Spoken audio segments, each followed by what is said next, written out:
On November 16th, 2011, a 32-year-old woman was found dead inside a sprawling, multi-million-dollar mansion in Coronado, California. Her name was Rebecca Zahau. She was naked. Her hands and feet were bound, her mouth was gagged, and her body was hanging from a second-floor balcony. Authorities ruled it a suicide, but from the very beginning, something didn't make sense. This is the story of Rebecca Zahau, and why many believe this was never suicide. The mansion and the people. Rebecca Zahau was born in Burma and raised in the United States after her family fled political unrest. She was described by friends as creative, spiritual, and deeply empathetic. She worked as an artist and caregiver, and in 2010, her life changed when she met Jonah Shacknai, a pharmaceutical executive and heir to a massive fortune. Jonah owned the Spreckles Mansion in Coronado, a historic oceanfront estate once belonging to one of America's wealthiest families. It was enormous, isolated, and heavily gated. To outsiders, it looked like paradise. Inside, it became something else entirely. Rebecca moved into the mansion with Jonah. She helped care for his children from a previous marriage, including his 6-year-old son, Max Shacknai. On July 11, 2011, Max suffered a catastrophic accident inside the home. He fell over a staircase railing and sustained severe brain injuries. Rebecca was alone with him at the time. Though investigators ruled it an accident, Max's biological mother, Dina Shacknai, believed otherwise. Max died days later. What followed was grief, tension, and quiet resentment inside the mansion. Jonah left town shortly after Max's death to attend his brother's funeral in Arizona. In his absence, his brother Adam Shacknai arrived at the mansion. Adam had military training, maritime experience, and knowledge of complex knots. Rebecca and Adam were now alone in the house together. They were not close. On the night of November 15th, Rebecca spoke to her sister by phone. She sounded normal, calm. She made plans for the future. There was no indication that she was suicidal. The next morning, she was found dead, and the scene left behind was unlike anything investigators had ever seen. The scene that made no sense. Rebecca Zahau's body was discovered hanging from an exterior balcony, suspended by a long rope tied to the railing. Her feet did not touch the ground. Her hands were bound behind her back. Her ankles were tied.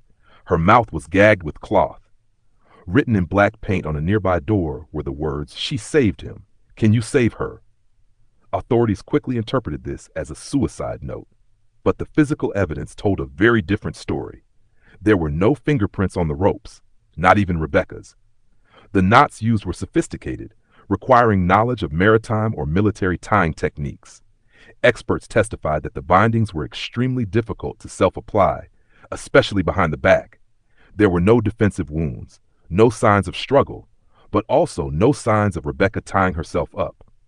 More disturbing still, toxicology reports showed no drugs or alcohol in her system. Investigators suggested she calmly bound herself, gagged herself, wrote a cryptic message, climbed over a balcony, and ended her life, all without leaving physical evidence of how. Then there was Adam Shacknai. Adam admitted he was alone in the house that night. He claimed he heard a noise and went to check on Rebecca. According to him, he found her hanging and tried to help by cutting her down, but didn't call 911 immediately. Instead, he left the scene.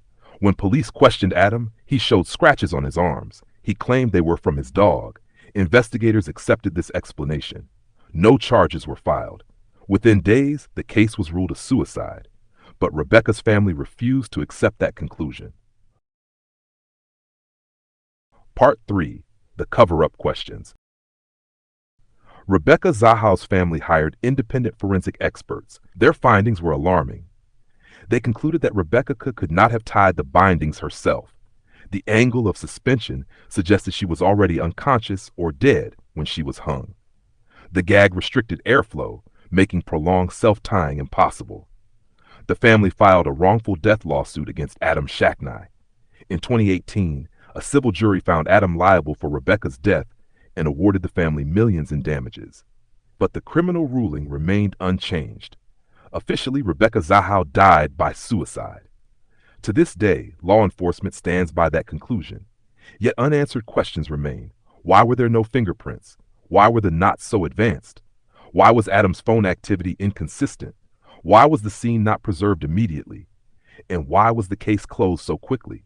Rebecca Zahau died in a house filled with power, wealth, and influence, a place where truth may have been inconvenient.